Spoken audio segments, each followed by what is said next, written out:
Muy buenas, bienvenidos de nuevo al canal, a un vídeo más. Hacía ya mucho tiempo desde el último vídeo que había grabado y también han pasado muchas versiones desde entonces. Si no me equivoco, el último vídeo estuvimos hablando hasta la versión 0.54, que fue de hecho la última beta privada.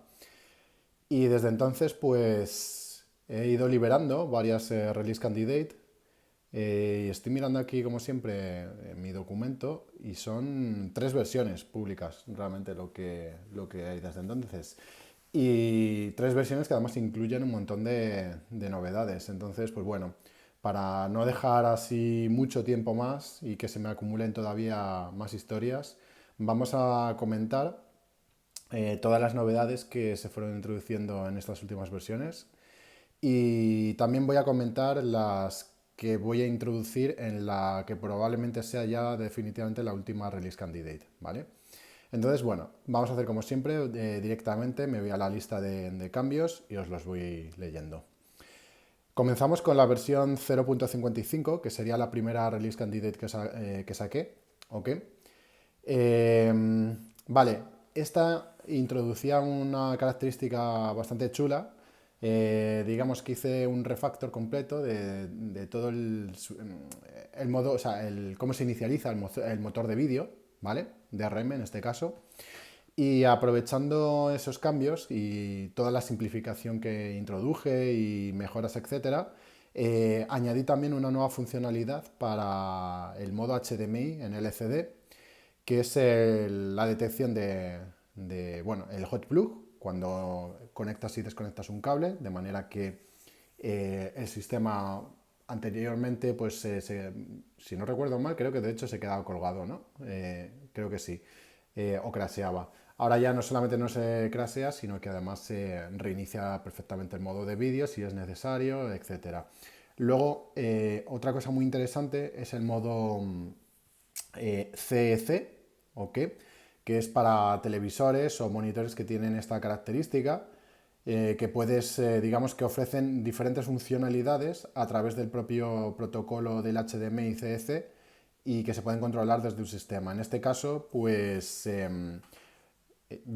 vamos, juraría que esto lo había enseñado en vídeo, pero ahora tengo dudas. A lo mejor lo grabé en otro vídeo para Twitter o algún vídeo de estos sueltos que hice, ya no lo recuerdo, o para el canal de Telegram. Bueno, en cualquier caso os lo comento.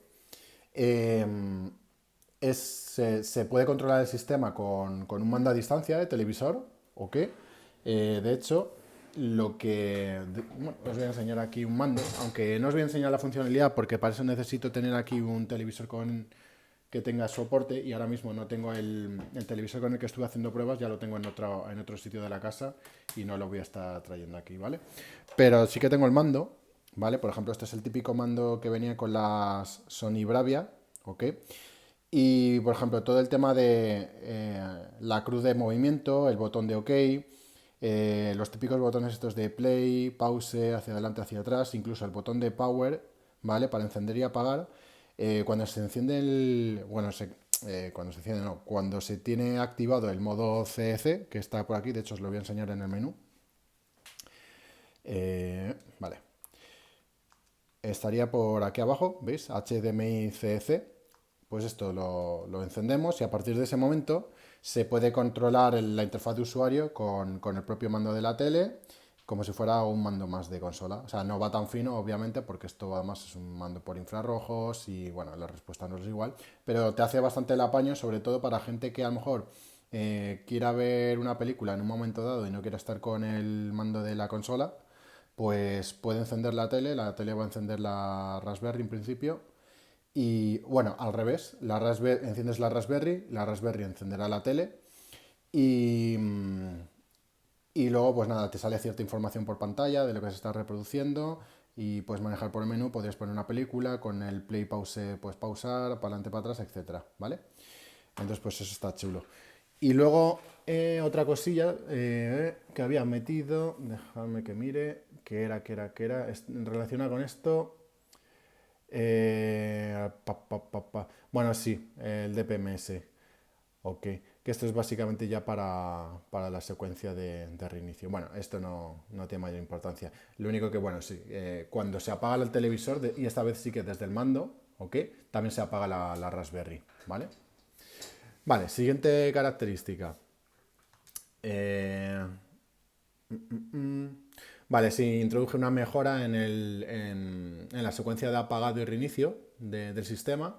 De hecho, aproveché esto que os acabo de contar, porque cuando implementé el botón de power aquí en el mando, pues ya aproveché y mejoré toda la secuencia de apagado, que tenía todavía algunos problemillas, ¿vale? Y de hecho que yo creo que todavía, vamos, todavía hay situaciones en las que no funciona del todo bien, pero es que, aunque parezca una chorrada, todo el proceso de apagar y reiniciar una Raspberry no es para nada sencillo.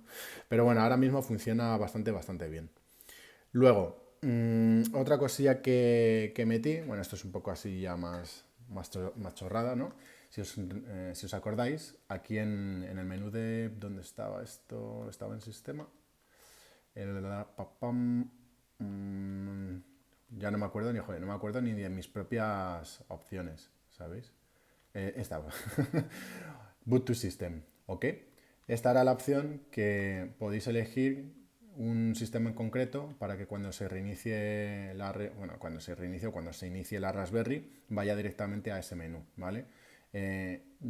Aquí yo los sistemas que pongo no son todos, sino normalmente solamente pongo los sistemas para los que existe una carcasa para la Raspberry. Por ejemplo, las carcasas estas de Retroflag que hay de Mega Drive, de Super Nintendo, de Nintendo, ahora hay las nuevas de Nintendo 64 y Dreamcast, ¿ok?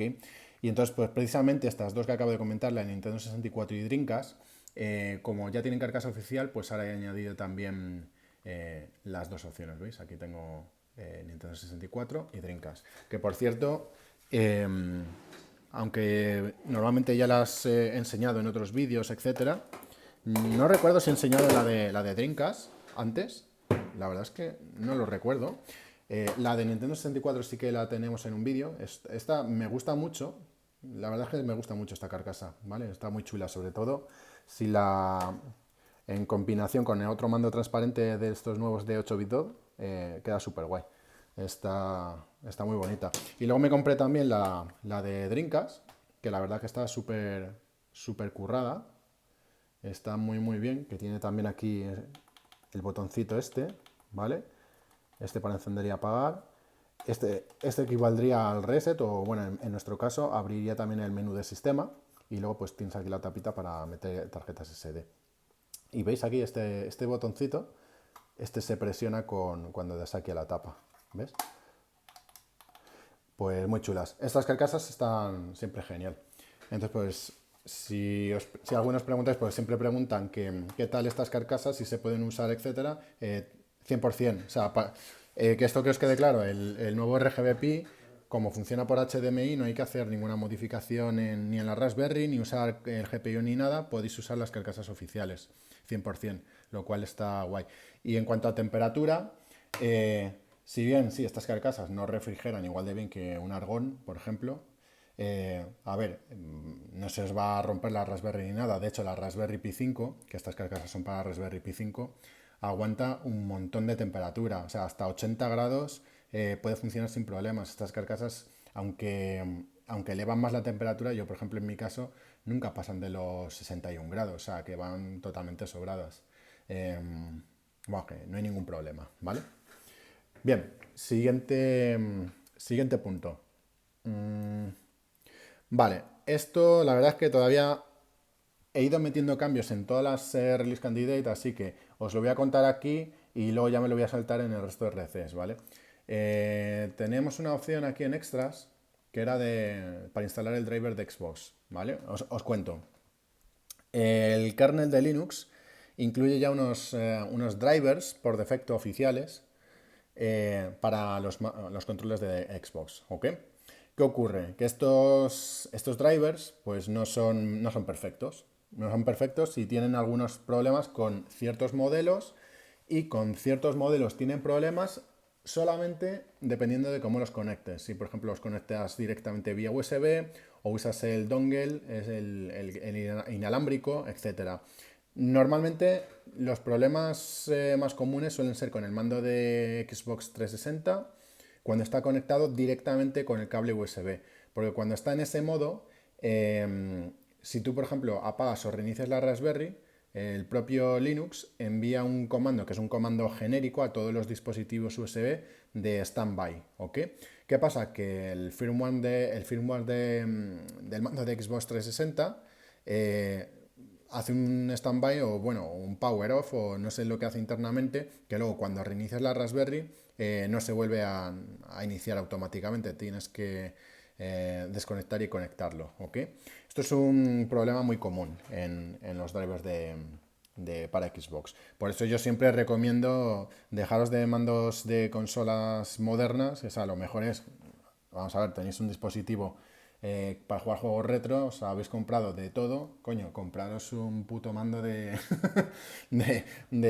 digamos, dedicado para esto y dejaos del mando de Xbox, pero bueno, para el que quiera seguir usándolo, eh, existen estos drivers no oficiales, en este caso, esto sería un instalador, ¿vale? Para facilitar la tarea.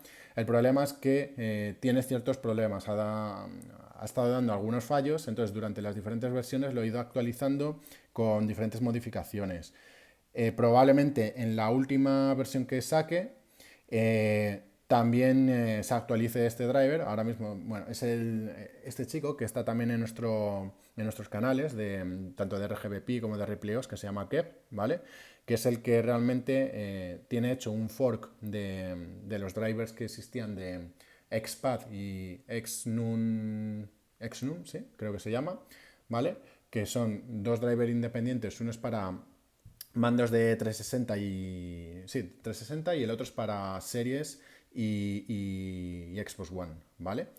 Entonces, esperemos que ya con los últimos cambios que vamos a añadir, el que tenga un mando que siga teniendo problemas, bueno, pues con la instalación de este driver custom, pues se le deberían solucionar, ¿vale? Yo no los pongo instalados por defecto porque no quiero, o sea, yo quiero que el sistema siempre sea lo más, por así decirlo, vanilla posible.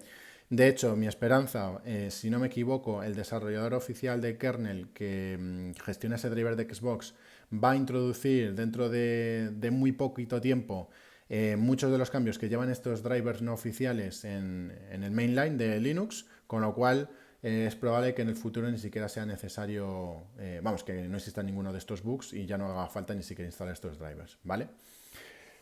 Bien, continuamos. A ver, ¿qué más? Vale, sí, esto es una cosa muy interesante. A ver, esto es más técnico. A vosotros esto que os voy a contar no os impacta como usuarios. Pero, bueno, si recordáis, tanto el driver de la G-Con 2 de la pistola de PlayStation como el control este de Taito, el que tiene el trackball y el paddle, son drivers que son míos. Bueno, el de G-Con 2 no lo creé yo desde cero, ni mucho menos. Ese lo hizo el chico este, Birdie Pig, si no me equivoco, es el nombre. Y yo luego trabajé sobre ese driver añadiendo mejoras, ¿vale? El de Taito sí que es mío, el de la Egret. Y hasta ahora yo lo que hacía era que, bueno, cada vez que hacía una modificación o cada vez que actualizaba el kernel de Linux, yo manualmente tenía que volver a recompilarlo y volver a dejarlo configurado, ¿vale? Y eso era un coñazo, principalmente porque había muchas veces que se me olvidaba, si actualizaba el kernel, se me olvidaba recompilar el driver y entonces pues no funcionaban, ¿vale? Y es un dolor de cabeza bastante gordo, porque es bastante aburrida además hacer ese proceso. Entonces, hay una característica que yo la verdad es que eh, o sea, sabía de su existencia de siempre, pero nunca me había parado a pensar hacerlo así, que hay una cosa que se llama DKMS, ¿vale? Que es una característica del kernel de Linux, es una funcionalidad que te permite automatizar la compilación de ciertos drivers cada vez que se actualiza el kernel de Linux. De hecho, esto lo hace automáticamente Linux. Digamos que tú activas esta característica y cuando tú actualizas el kernel de Linux, el propio Linux va a mirar qué drivers estaban registrados dentro de este DKMS y los va a recompilar automáticamente con la nueva versión, ¿vale? De manera que ahora, pues esto es algo que en principio ya me puedo yo despreocupar para futuras versiones. Ya siempre debería estar funcionando y compilado para nuevas versiones del kernel, ¿vale? Siguiente. ¿Qué más? Sí, bueno, actualicé el Alpha Player, que es el reproductor de vídeos y audio, para utilizar el estándar BESA de vídeo cuando se utilizan monitores de 31 kHz. Bueno, de 31 kHz barra monitores de PC, ¿ok? Porque no estaba funcionando. Estaba intentando utilizar el modo estándar de un televisor y obviamente eso no funciona, ¿vale? Entonces ahora ya en principio funciona perfectamente. Em, Vale, una cosa que añadí también que es interesante, precisamente está aquí en el screen test. Veis que aquí en el screen test ahora tenemos aquí unas flechas amarillas, ¿ok?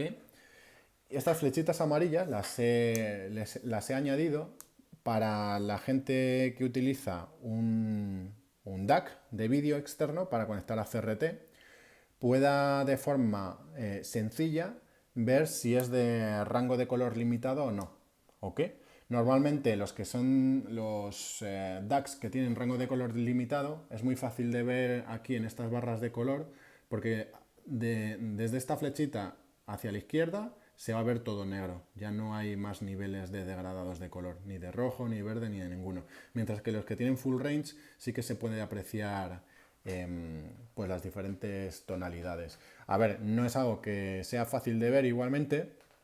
De hecho, ahora mismo yo estoy aquí fijándome en la pantalla LCD, que es donde más fácil se podría ver, incluso en el LCD es difícil de ver la separación, estas últimas líneas, ¿no? Pero vamos, que sí que se ve, sí que se ve. Y bueno, es una forma más de facilitar, pues eso, el poder identificar tú la calidad del DAC para los que usen DAC genéricos de vídeo, ¿vale? ¿Qué más cositas? Creo que a partir de aquí ya son correcciones de bugs. Sí, por ejemplo, en el Alpha Player también corregí unos bugs que había al avanzar cuando estás utilizando una playlist en M3U y intentas avanzar al siguiente archivo en esa lista. No, miento. Vale, cuando estás en un M3U y tienes varios archivos, se van reproduciendo en secuencia. Estaba ocurriendo que cuando cambiaba de uno a otro, lo hacía antes de terminar el previo. Es como que 10 o 20 segundos antes de que terminase, imaginaos, estáis reproduciendo una música y 10 segundos antes de que termine ya saltaba la siguiente, ¿vale? Eso ya está corregido. ¿Qué más? ¿Qué más cosillas? Vale, sí, un bug que había, que era que cuando, también relacionado con los M3Us, ¿vale? Con las listas de reproducción, si eliminábamos físicamente uno de los archivos a los que apuntaba el M3U, pues crasheaba el sistema. Y ahora ya, pues ya no crashea. ¿Qué más cosillas? Vale, había otro crash, justamente la opción que habíamos comentado antes de Boot to System, que era para que es la opción esta que hace que se vaya a un sistema automáticamente al arrancar. A ver, esto. Tengo que leerlo yo mismo porque ya ni me acuerdo qué era esto. Ah, sí, ya recuerdo. Vale, os lo enseño. Si recordáis también, hay una opción nueva aquí en visibilidad en la que tú puedes desactivar, si por ejemplo solamente quieres que se vean, o sea, puedes desactivar para que no se vean en el menú principal arcades o consolas, computadores handheld. Imaginaos que yo desactivo las consolas, ¿ok? De manera que yo cuando me voy aquí al menú no aparecerían las consolas, ¿cierto? Vale, ¿qué pasa si yo tengo desactivado para que no se vean las consolas, pero me voy al menú, ¿vale? Me voy al menú de sistema y aquí en sistema le digo en Boot to System y le digo Nintendo 64. Pues lo que está pasando es que crasheaba, ¿vale? Entonces pues ahora ya, bueno, está controlado para que no. En principio pues si no estuviéramos, por ejemplo en este caso Nintendo 64, nos está mostrando el menú principal, por mucho que tú lo pongas aquí, pues no se va a ir al menú de 64, sería al menú general, ¿vale? ¿Qué más? ¿Qué más? Vale, sí, bueno, un pequeño bug que no se activaba la opción de scanlines de vídeo. Está, ¿vale? Scanlines no se estaba activando de forma correcta cuando el sistema se usaba en monitores de 31 kHz, ¿vale? Ahora ya en principio ya se activa y desactiva correctamente cuando tiene que hacerlo. Siguiente. Otro bug fix.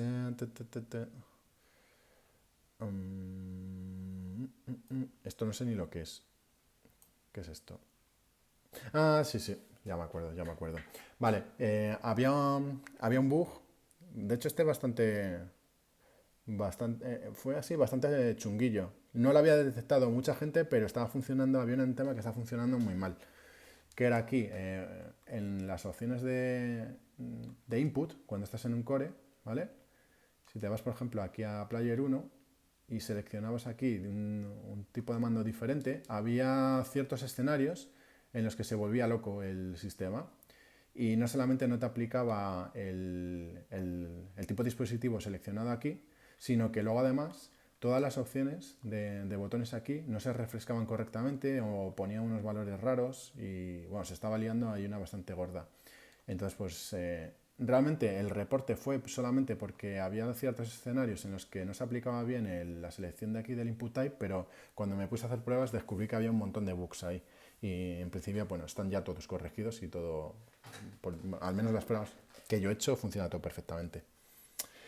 Y bueno, y ya por último lo que había comentado antes también relativo al mando, al driver custom de Xbox, que en la beta 6 lo había metido por defecto y ya a partir de aquí lo he quitado por defecto en la instalación, porque además estaba dando algunos problemas y conflictos con el driver estándar del sistema, ¿vale? Vale, eso fue todo en la Release Candidate 1. Nos vamos ahora con la versión 0.56, que es la Release Candidate 2. Y aquí tenemos cosas súper interesantes ya. A ver, voy a comprobar que esto siga grabando. Sí, mira, a ver si voy a estar hablando solo. Eh, la primera de las opciones, que esta es muy, muy, muy interesante. Aquí prestar atención porque a lo mejor muchos todavía no os habéis enterado. En Screen Mode, en la opción de Screen Mode, donde puedes seleccionar que se detecta automáticamente el modo de vídeo, etc. He añadido una nueva opción que es esta de aquí, ¿vale? LCD Default at 60/NRR. NRR, que significa Native Refresh Rate, ¿ok? ¿Cómo funciona esto? Vale, junto con esta opción hay un nuevo menú también aquí, que es este, LCD Type, ¿vale? Y LCD Type tiene dos opciones, que es TV y PC 60 Hz o TV y PC VRR, ¿vale? Entonces, aquí vais a seleccionar pues el monitor que estéis usando LCD, ¿vale? Que puede ser, pues si es un televisor, pues un televisor. Y si es un monitor de PC, pues un monitor de PC. Ahora bien, es importante que si por ejemplo es un monitor estándar, seleccionéis esta opción. Estándar me refiero al típico de 60 Hz. Si tiene capacidad de Variable Refresh Rate, vuestro monitor, seleccionar esta opción. Esto es importante porque esta nueva opción que tenemos aquí de LCD Default 60NRR, lo que va a hacer, esto no es una opción de VRR, ¿ok? Eso que quede claro. Pero sí que va a tomar ventaja si tenéis un monitor VRR. Porque lo que hace esta opción es que va a poner el refresco nativo de los juegos o sistemas que estéis cargando en un monitor LCD normal y corriente, pero en un monitor normal y corriente normalmente hay, digamos, un rango limitado, ¿vale? Digamos que es bastante permisivo en ciertos rangos, que normalmente suelen ser entre 55 Hz y 61 Hz, ¿ok? Por ejemplo, este monitor que tenéis aquí, que es un monitor ultra barato, de estos del AliExpress, ¿vale? Que es de 60 Hz, ¿ok? Este soporta entre 55 y 61 Hz, ¿vale? ¿Qué significa esto? Pues significa que, por ejemplo, pues cualquier juego de los normales de 60 Hz, eso no va a haber diferencia, porque en el modo de 60 normal funciona prácticamente lo mismo. Pero ¿qué pasa, por ejemplo, con sistemas, sobre todo arcades, que están en el rango entre los 55 y los 60? El ejemplo más claro es el Mortal Kombat, ¿vale? De arcade. El Mortal Kombat de arcade, si no lo voy a decir de memoria, creo que son 54.75 Hz, una cosa así a lo que corre. Vamos, redondeando 55 Hz, ¿vale? Bien, pues vais a poder jugar al Mortal Kombat de arcade en un monitor de 60 Hz normal y corriente a refresco nativo, lo que significa que va a ir a la velocidad correcta del arcade, con el sonido correcto y con una suavidad perfecta, ¿vale? Ni stuttering ni nada. Porque además esto lo que hace es que el V-Sync, para lo que sepáis lo que es el V-Sync, que es la sincronización vertical, sigue funcionando. Lo que pasa que, como el V-Sync se va a ajustar al propio refresco nativo, pues va perfecto. Va perfecto, no introduce input lag, porque además está sincronizado, o sea, no hay delay entre frames. Y de hecho, pues lo vamos a probar. Voy a seleccionar la opción, ¿vale? Aquí esto ya está correcto. Y voy a conectarme directamente a... Esto la verdad que no lo tenía preparado, ¿vale? Me estoy conectando vía SSH. De hecho, dejadme porque puede que me haya cambiado la IP. A ver. Ah, me ha cambiado la IP. Ya decía yo, digo, no me conecta. Qué extraño. Venga, no pasa nada. Me sorprende que me haya cambiado la IP. No sé por qué puede haber sido eso. Llevo casi un año sin cambiarla. Bien, vamos a matar el frontend actual, ¿vale? De replay, ¿vale? Ya está muerto. Y ahora lo arrancamos de nuevo. ¿Vale? Entonces, vamos a comprobar si se han aplicado los cambios. Bueno, de momento aquí en opciones no vamos a ver ningún cambio porque la interfaz de usuario por defecto carga en 60 Hz, ¿vale? Y bueno, aquí lo tenemos bien, ¿vale? Entonces vamos a hacer la prueba directamente. Nos vamos a ir a FBNeo y bueno, vamos a... que esto lo tengo que cambiar. El storage, vamos a cambiar a la unidad NVE. Perfecto. Y ahora ya sí. Tenemos por aquí Mortal Kombat, exactamente. Y antes de nada, me voy a meter aquí en los menús. Un segundito, que me apoye. Y vamos a comprobar los settings, ¿vale? Porque por defecto, en las opciones por defecto, obviamente yo tengo puesto el forzado de 60 Hz en las opciones del core, que es lo que hace que vaya súper suave en un monitor de 60 también, ¿vale? Lo ajusta el propio core y funciona perfecto. Pero ahora con esta nueva opción yo puedo elegir desactivarlo, de manera que ahora el core va a funcionar en velocidad nativa. Voy a guardar para este juego o para el sistema en los settings. Antes de reiniciar el juego y que se apliquen los cambios, vais a ver cómo ahora mismo está a 60 Hz. De hecho, si me voy aquí a las opciones, veis que esto sigue a 60 Hz, ¿correcto? Y ahora la prueba clásica es dejar que esto corra y vamos a ver cómo pasan las bandas. ¿Veis? Va completamente suave. Va suave. Bien.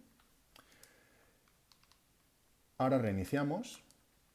Se reinicia la pantalla, se nota porque se apaga y se enciende. Bien. Nos vamos a las opciones de sistema y veis que ahora pone 55 Hz. ¿Vale? Esta opción realmente, no sé si, creo que lo he comentado alguna vez. En realidad, internamente sí que funciona con decimales, pero digamos que cuando tú, en el driver de vídeo de Linux, cuando intentas recuperar la configuración te lo redondean enteros, ¿vale? Pero internamente está exactamente al refresco del juego. Pero bueno, aquí ves que ahora mismo ya no está a 60, está a 55, ¿verdad? Entonces, ahora vamos a hacer la misma prueba. Vamos a dejar que se vaya al menú y veis que va perfectamente suave. No hay ningún, el típico salto ese que hace pa, pa, pa, pa, pa, ni nada. Y si nos vamos al juego, vamos a ver que funciona perfectamente.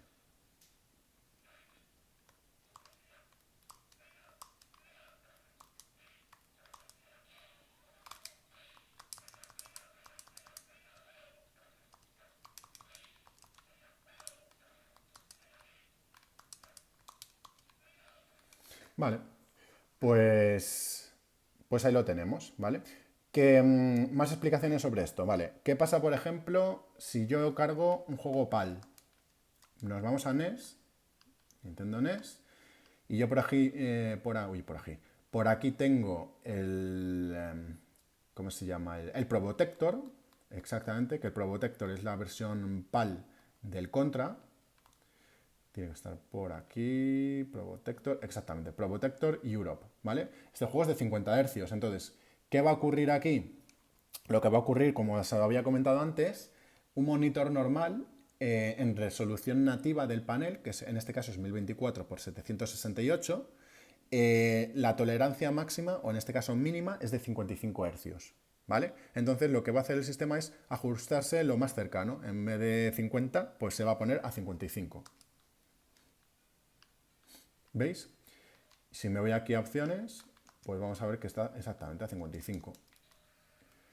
Y aún así, mejora bastante la suavidad del juego. No va a estar tan suave como a 50, pero está mucho mejor que cuando se juega a 60 Hz. ¿Vale? Entonces, pues, funciona perfectamente. Si yo ahora, por ejemplo, oye, para que ya definitivamente veáis que está funcionando bien, si yo cargo cualquier juego en formato NTSC, cualquiera, Parodius no en este caso, venga, el Prince of Persia. Si nos vamos a opciones, veis que ya se ha cambiado a 60 Hz, ¿vale? Y así con todos los sistemas. Y lo que comentaba, si el monitor fuera VRR, como los VRR son muchísimo más permisivos, ahí sí que el rango de hercios que soporta mínimo es de entre 48 hercios y 75 hercios, lo que cubre todo el rango de todos los sistemas retro en general, ¿vale? Con lo cual en un monitor VRR ahí sí que podéis jugar a refresco nativo 100% a todos los sistemas, ¿vale? Obviamente yo mi monitor principal en el que trabajo en PC sí que es VRR, ¿vale? Es FreeSync de AMD.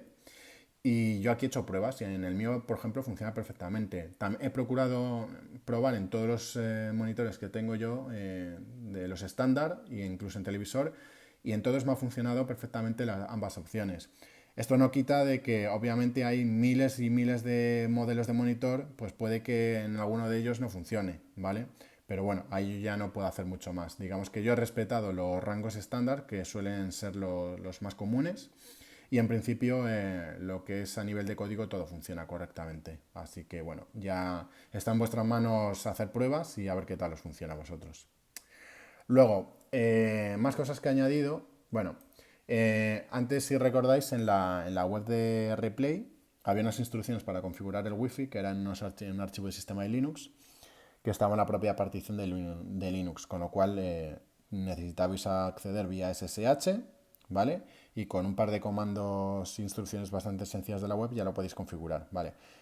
He añadido una opción que es un poco más sencilla, que es directamente en el archivo configuración de sistema de Replay, donde están todas las opciones. Ahora hay dos opciones nuevas, tres nuevas, que son para el Wi-Fi, que es el usuario password y la región, el país, ¿vale? Así que lo podéis configurar ahí directamente porque la ventaja que tiene de eso es, primero, que está agrupado con el resto de opciones, segundo, que eso está en una partición FAT, con lo cual podéis mover la SD a vuestro PC y hacer la edición ahí directamente, que de hecho es lo que se debe hacer.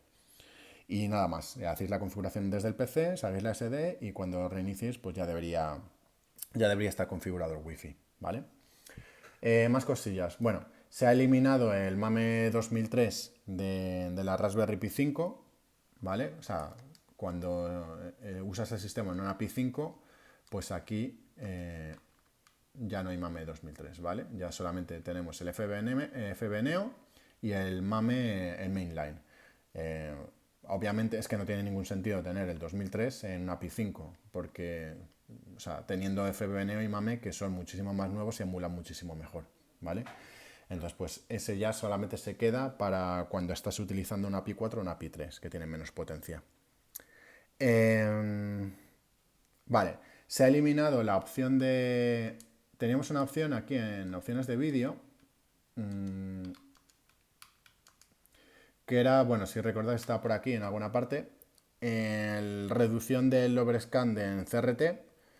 Esto lo he hecho porque cuando estaba haciendo pruebas con con el último prototipo de RGB-Pi. Y bueno, no solamente con ese prototipo, o sea, es que pasaba con todos los DACs, pues yo tengo un montón de DACs para hacer pruebas, ¿vale? Eh,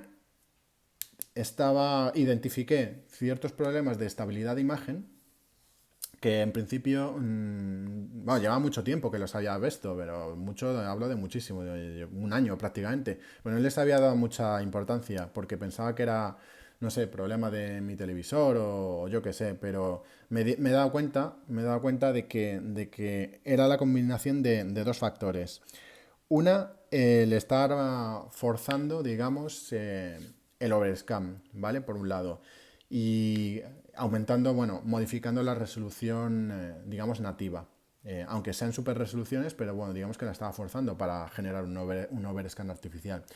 Y segundo, porque estaba utilizando una super resolución horizontal que no era lo suficientemente alta para lo que les gusta a los DACs de HDMI a VGA, ¿vale? Digamos que los DACs de vídeo están preparados, muchos de ellos, para mostrar imagen en 1080p, ¿vale? Y entonces el rango de tolerancia que tienen a las diferentes resoluciones que se le envían, que no sean, en este caso, nativas del propio DAC de vídeo, esa tolerancia está muy cercana a ese 1080. ¿Qué ocurre? Que si bajas mucho la resolución, eh, estás bajando también el reloj, ¿vale? Digamos que hay un reloj interno del DAC para generar la señal de vídeo y no le gusta si es muy bajo, con lo cual lo que he hecho también es subir esa resolución horizontal, que de hecho tenía un pequeño bug yo desde el principio del sistema, que estaba haciendo que en ciertos sistemas esa resolución horizontal fuera demasiado baja, de forma incorrecta, porque no estaba haciendo bien un cálculo, ¿vale? Digamos, con el múltiplo de las resoluciones. Entonces ahora eso lo he corregido, se queda la resolución mucho más cercana a la de 1080. De hecho, normalmente está ahora mismo alrededor de 2048, una cosa así. De hecho, aquí en NES, vamos a comprobar en cuánto está. Si nos vamos aquí a información. Oh, bueno, no, estoy tonto, que ahora estoy en LCD. Aquí nada. Bueno, no importa. En RC, en CRT, en NES, si no recuerdo mal, se estaba poniendo anteriormente una resolución de 1700 horizontales y juegos como por ejemplo el Mortal Kombat creo que estaba en 1600, ¿ok? 1600 por lo que sea. Y no le gustaba nada. De hecho, seguramente alguno de vosotros que haya probado en CRT el Mortal Kombat de arcade habrá visto que parpadeaba en negro un mogollón la imagen. Y podéis pensar que era un problema de vuestro DAC, y en parte sí, pero si lo volvéis a probar ahora, casi 100% seguro de que ya el problema de estabilidad de imagen se ha quedado completamente resuelto, ¿vale? ¿Qué más cosas? Bueno, una pequeña mejora en la detección del botón de power de las diferentes carcasas, tanto la oficial como las de retroflag, ¿vale? Que ahora debería funcionar mejor la detección, ¿ok? Esto es a nivel interno, vosotros no vais a notar nada. Digamos que internamente yo he modificado el código y en vez de hacer la detección de la pulsación del botón de la forma que lo estaba haciendo antes, ahora lo hago de una forma mucho más estándar y mucho mejor, de manera que funciona ahora, digamos, en todo tipo de carcasas sin tener que estar haciendo código específico. Pues para esta carcasa voy a detectar el botón de esta forma, para esta de esta otra, ahora no, ahora todo es estándar, ¿vale? Siguiente. Bueno, algunos pequeños fixes a nivel de interfaz de usuario, de texto que se sobreponía, si era muy largo, creo que por aquí solía pasar en la unidad de NFS cuando se pasaba de tamaño. Bueno, no es que sea un fix ahí completa, pero al menos ya no se superpone el texto, ¿vale? Digamos que llega hasta un límite y si no cabe más, pues no cabe más. ¿Qué más cosillas? Refresh fixes, system no, vale, sí, esto es interesante. Esto es un bug que identifiqué mientras estaba haciendo la opción esta de refresco nativo para el LCD. Me di cuenta de que hay un método del API del iRetro, que es el que usan los cores para inicializar el vídeo, que en ciertos escenarios no estaba refrescando correctamente la información precisamente de refresco de pantalla, no se estaba actualizando bien. Así que he aprovechado y ya lo he arreglado. Y esto de hecho afectaba tanto a LCD como a CRT. Entonces pues ahora ya ese pequeño bug, que no pasaba siempre, pero que pasaba algunas veces, queda solucionado también. Y luego, aquí sí que he hecho cambios importantes en el Alpha Player, eh, sobre todo en el tema de la geometría, ¿vale? Hemos cambiado directamente que apareciera en zoom a que se vea pantalla completa el vídeo me refiero. Saldrá con bandas, pero vamos, que ahora se ve el vídeo completo. Tenía bugs en el aspect ratio, que los he corregido. Y luego también en el Alpha Player también ocurría esto de que en ciertos vídeos empezaba a parpadear en negro y era por el mismo problema que ocurría antes. En este caso, también he tenido que añadir ciertos cambios dentro del core del Alpha Player porque el Alpha Player estaba, digamos, informando al frontend de una resolución que no era la correcta, que además era muy baja, con lo cual ahora sí, digamos que sí que le informa de la resolución correcta de los vídeos y el propio frontend además con el fix este que os he comentado, pues ya hace también que se escale, bueno, que se ponga la resolución que se tenga que poner, la adecuada y todo funcione perfectamente ya, ¿vale? Pues pasamos a la Release Candidate 3, que esta la metí prácticamente 2 días después de la otra, porque se me había olvidado actualizar todos los cores, ¿vale? Digamos que yo los había recompilado todos y se me olvidó copiarlos en la release. Entonces, pues bueno, saqué una nueva Release Candidate con todos los cores actualizados.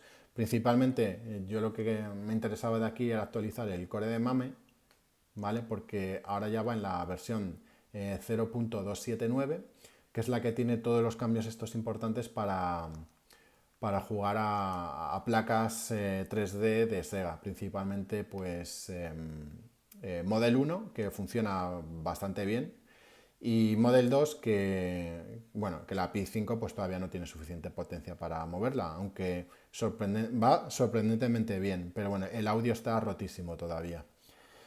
Y bueno, y tiene un montón más de mejoras esa versión, pero me interesaba sobre todo por Model 1, ¿vale? Y bueno, y tenía un pequeño bug también que corregí, que me había cargado cuando metí los cambios estos del refresh rate nativo en el LCD, y es que había dejado de detectar de forma automática los DAC de vídeos para CRT, pues eso, los genéricos, ¿no? No se estaba inicializando. Entonces, bueno, ya aproveché. Y con eso completamos todas las opciones y todas las características y novedades que hemos metido en todas las release candidates que están ahora mismo publicadas. Y os voy a comentar, yo creo ya por adelantado, lo que va a ocurrir en la Release Candidate 4, que si no la he lanzado todavía, pues realmente solamente va a tener una nueva característica, pero como me va a llegar otra versión más del prototipo de RGB Pi, como probablemente vaya a ser necesario meter algún cambio o lo que sea por la nueva EPROM que lleva, etcétera, pues me voy a esperar y así ya lo que necesite meter ahí lo meto todo a la vez, ¿no? Para no estar sacando 700 release candidate, que de hecho mi plan original era sacar un par de ellas y ya voy por la cuarta. Eh, pero bueno, aparte de eso, que es una chorrada, ¿vale? Hay una novedad bastante importante en esta Release 4 que va a salir dentro de no mucho este mes, que es el nuevo sistema, nuevo motor ¿cómo decirlo? Bueno, es un motor de detección de entrada, de controles, ¿ok? Lo que se llama la detección por bitmax, por máscara de bits, ¿vale? ¿Qué significa esto? Em, Esto no es sencillo de explicar para que se entienda, sobre todo a alguien que no está familiarizado con la programación, ya no de videojuegos, pero esto es muy común también en programación de sistemas. Os lo voy a explicar. Os lo voy a explicar. No sé cómo. Me gustaría dibujar aquí algo, pero no sé cómo poner la cámara para que lo podáis ver de forma sencilla, si os digo la verdad. Si queréis lo podemos intentar por aquí. Vamos a ver si podemos... Venga, vamos a intentarlo, ¿vale? Porque yo ya en pantalla no os voy a tener que enseñar nada más, ¿vale? Entonces, yo no sé si vamos a poder apuntar de alguna forma. Esto es lo que pasa cuando innovas aquí. Yo estoy intentando aquí mover la cámara de alguna forma, a ver si puedo ponerla hacia abajo, pero va a ser imposible esto, ¿no? No tiene holgura esto. Qué pena. Da igual, vamos a hacer una cosa. Yo sé que esto va a ser un poco cutre y un poco lo que queráis, pero bueno, es la forma que vamos a tener. Vale, os voy a explicar normalmente cómo funciona, vale, sobre aquí, cómo funciona la detección de pulsaciones, digamos, de la forma más estándar, más normal y corriente, ¿vale? Imaginemos, a ver cómo lo hacemos esto para que se entienda bien. Imaginemos que yo tengo una... Esto es el core, ¿vale? Digamos que estamos dentro de la ejecución del core. Imaginaos que esto es NES, ¿vale? Esto es el core de NES, ¿vale? Y el core de NES está ejecutándose dentro de un bucle, ¿vale? Un bucle que puede ser aquí, aquí procesamos vídeo, aquí procesamos audio y aquí procesamos el input, ¿vale? Y esto va siempre de forma secuencial y cuando termina vuelve a comenzar otra vez, ¿vale? Y es un bucle infinito de ejecución, ¿vale? Y esto lo hace, cada uno de estos bucles lo hace, en el caso del NTSC, 60 veces por segundo, ¿ok? ¿Qué ocurre? Si esto es vídeo, esto es audio y esto es input, cada una de estas cosas las hace 60 veces por segundo. Nos vamos a centrar en lo que nos interesa aquí, que es el input, ¿vale? ¿Cómo funciona esta parte de input? Bien, pues funciona de la siguiente manera. El sistema, en este caso el core, le va a preguntar al frontend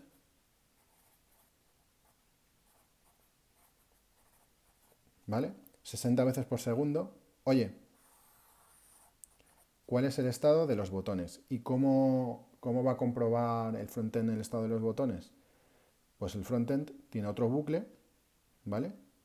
Que es el input, ¿vale?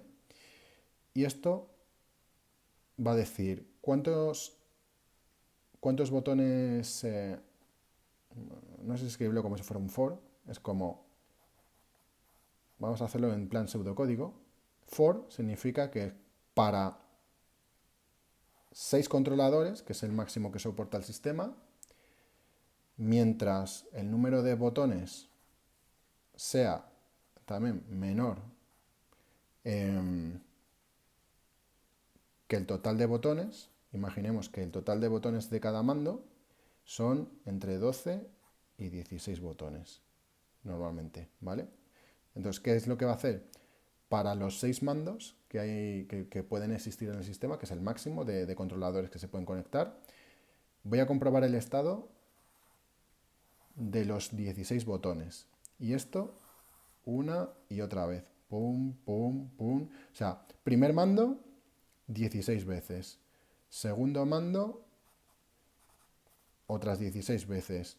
Más 16, más 16, más 16, más 16. Entonces, son 6 veces comprobando 16 botones de uno en uno. Pum, pum, pum, pum, pum, pum. ¿Vale?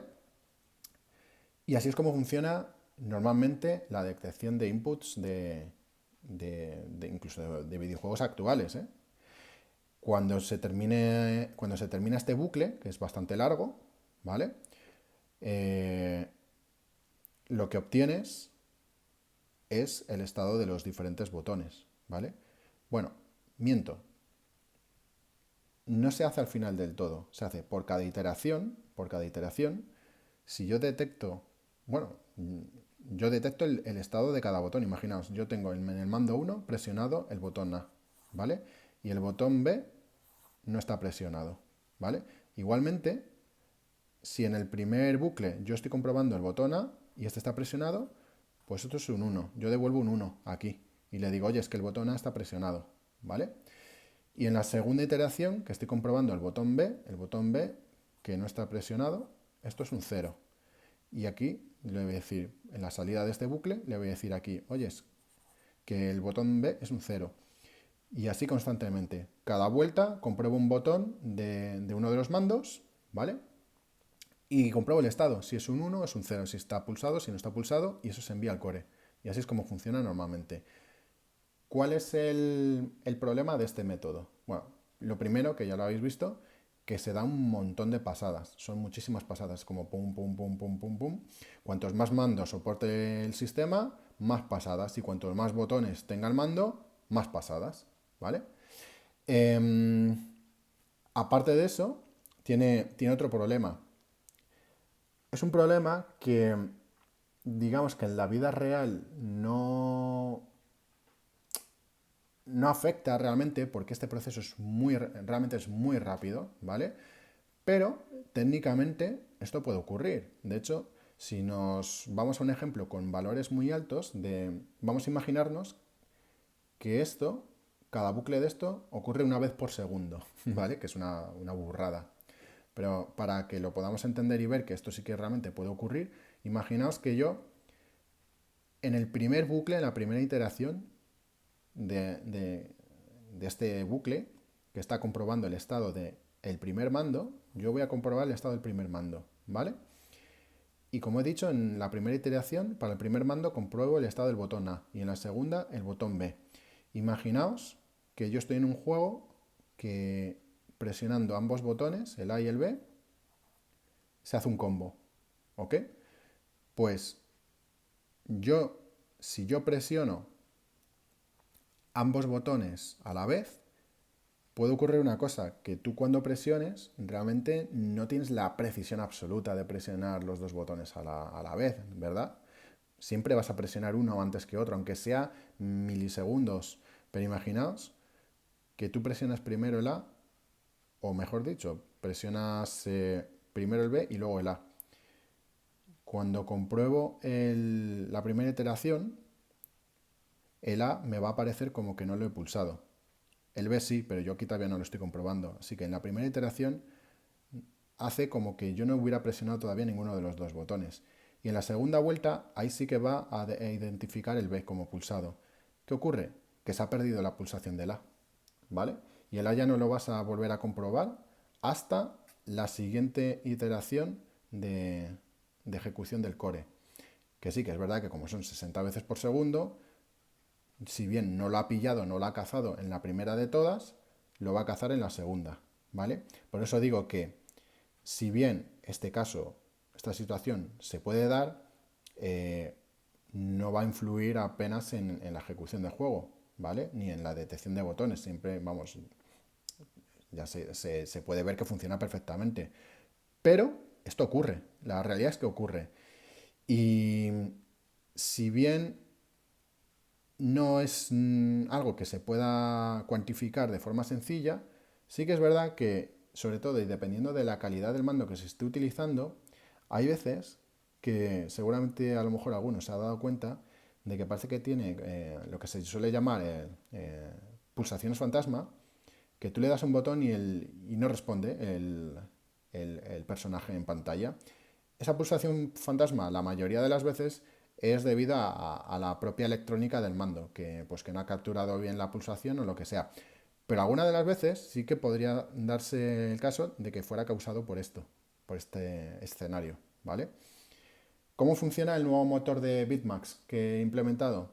Pues el motor de Bitmax, esta parte es exactamente igual, ¿vale? Esto siempre es igual, no puede ser de otra forma porque es como funciona el hardware, pero en vez de tener aquí un megabucle que empieza ahí a recorrer todo, funciona de forma muy diferente. Lo que tenemos ahora en el frontend es que hay un bucle también, ¿vale? Pero ese bucle lo que va a hacer es, en vez de leerse de uno en uno los botones y los mandos y por cada lectura de uno devuelve el estado al core, lo que va a hacer es leerlos todos de una sola vez, en una sola iteración, y tenemos como un campo gigante, que por eso se llama bitmask, que es como un campo muy largo lleno de ceros y unos, ¿vale? Y estos ceros y unos, cada uno va a significar una cosa. Por ejemplo, imaginaos, yo qué sé, esto me lo estoy inventando. Imaginaos que estos 4 primeros números corresponden al mando 1, los siguientes 4 al mando 2, etcétera. Y cada uno de estos numeritos, esto es el botón A, esto es el B, esto es la cruceta hacia arriba, esta hacia abajo, etcétera. ¿Vale? Entonces, yo sí que tengo un bucle, pero es un bucle que lo que va a hacer es en secuencia, se los va a leer todos los mandos y todos los botones, ¿ok?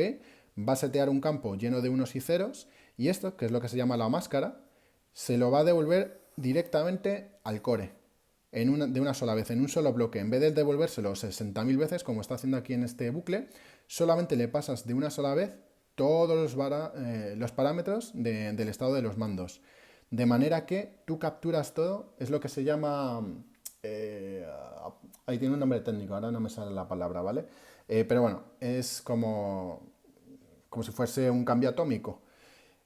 Le pasas todo de golpe, con lo cual aquí te aseguras que has capturado, es como un snapshot de lo que ha pasado realmente en un momento exacto del tiempo. Aquí sí que ya no hay desfase temporal por culpa del bucle ni nada, le pasas todo, con lo cual solamente tienes 60 lecturas por segundo en este caso, lo cual es una reducción enorme. Esto hace que baje el uso de CPU, ¿vale? Que si bien no es algo enorme, pero oyes, te estás ahorrando un montón de lecturas además.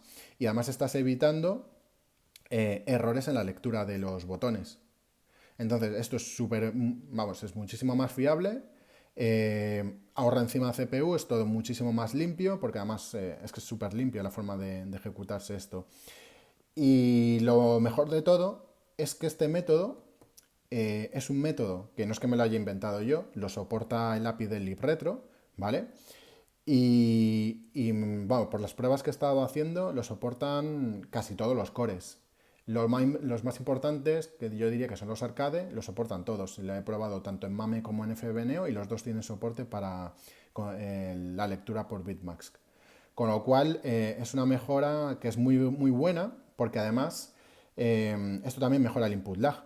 Obviamente, cuanto antes seas tú capaz de leer el estado de los botones y mandarlo todo de forma atómica al core, pues antes va a actuar pues el personaje en hacer lo que tenga que hacer aquí, ¿vale?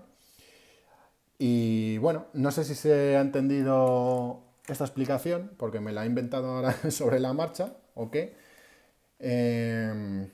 Si la habéis entendido, pues genial, me alegro, porque la verdad es que no sé, me la acabo de inventar sobre la marcha el dibujo y todo, pero bueno, más o menos es lo que os quería explicar, que esto va a ir en la próxima versión, la 0.58, que sería la Release Candidate 4, y ya con esto pues sí que tenemos, ahora sí que sí, todas las características que yo quería para la primera versión del sistema, ¿vale?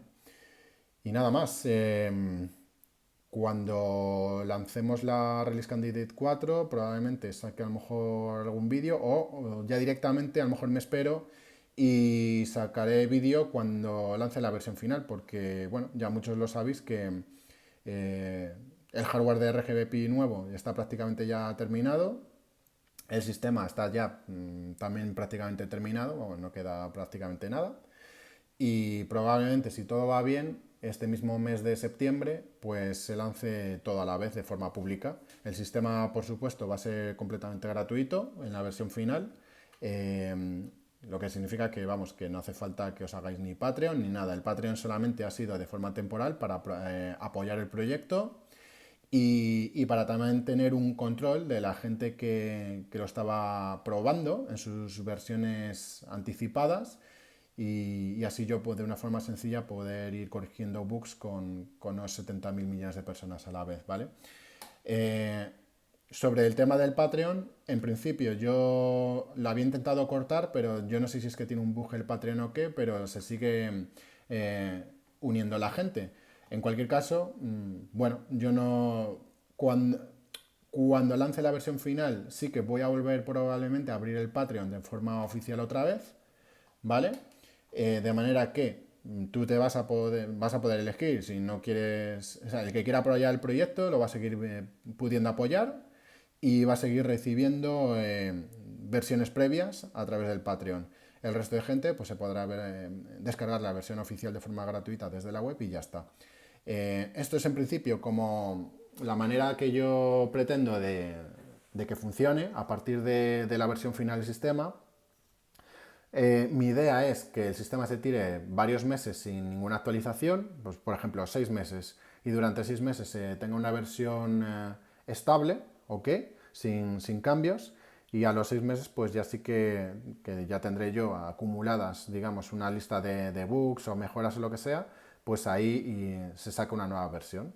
¿Vale? La gente del Patreon pues seguirá recibiendo todas esas versiones con mejoras intermedias para que también las puedan ir probando y todo el rollo y dando feedback.